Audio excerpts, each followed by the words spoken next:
अगर एक व्यक्ति से अगर कोई डरने लगे तो ये मान लीजिए कि वहाँ हिटलर है और हिटलर के डर से लोग हथियार डाल रहा है। आज हमारे समाज को बंगाल में अगर आरक्षण मिल रहा है एससी का, दिल्ली में एससी का आरक्षण मिल रहा है, तो बिहार या यूपी झारखंड में क्यों नहीं मिल रहा है? 23 में भी बोले कि हम 24 से पहले हम आपका आरक्षण लागू करेंगे, और जैसे जैसे वो समय बीत जाता है फिर वो आरक्षण से मुकर जाते, नहीं करते। क्या मुकेश सहनी सिर्फ एक जाति का काम करके सिमट नहीं जाएंगे? हमारा जो एजेंडा है, जैसे मोदी जी का राम मंदिर बनाना था तो उन्होंने किया ना, तो हमारे लिए भी बेहतर है कि निषाद समाज को रिजर्वेशन देना, और जेन्युइन मांग है। मेरी लड़ाई, मेरे घर की लड़ाई तो हम ही को उठाना पड़ेगा, दूसरा कौन हमारे घर के बोझा को उठाने वाला है? 2 साल के अंदर आप कह रहे हैं कि आपके सीने पे छुरा घोंपा गया है।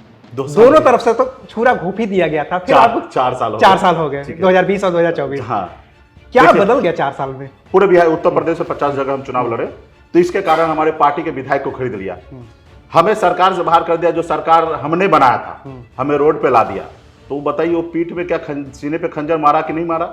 वो देखा कि एक गरीब मछुआरा का बेटा आज मंत्री बन गया है, 11 सीट ले लिया, अगर इसको नहीं रोकेंगे तो आने वाले समय में आज 11 लिया, कल 51 लेगा, इसको रोको।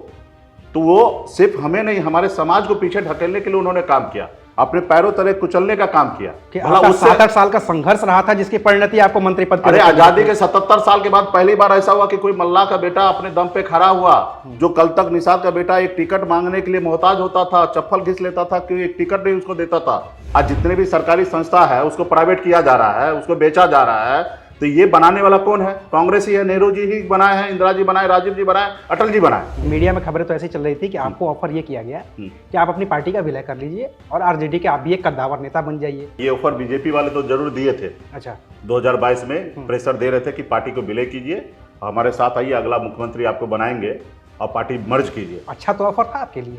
ऐसा ऑफर क्या मतलब? बिहार बीजेपी में नेताओं की कमी हो जाती है, आपके लिए कितना बढ़िया ऑफर था। वहां पर मुख्यमंत्री भी क्या किस काम का होता है? आपको डर नहीं लगता ईडी सीबीआई से?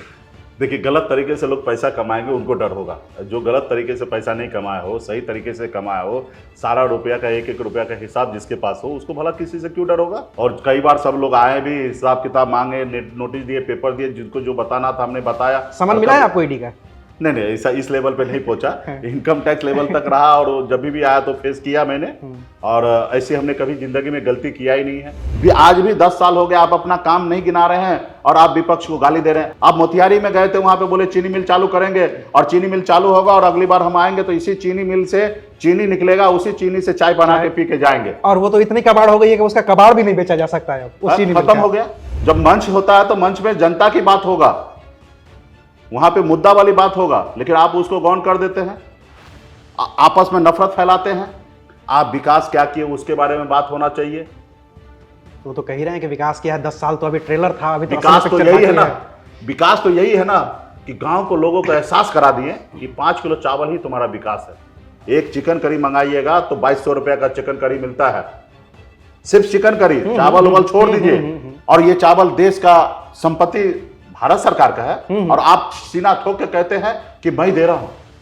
कोई अपने बाबूजी के घर से नहीं दिया जा रहा है भाई, ये देश के नागरिक का ये संपत्ति है।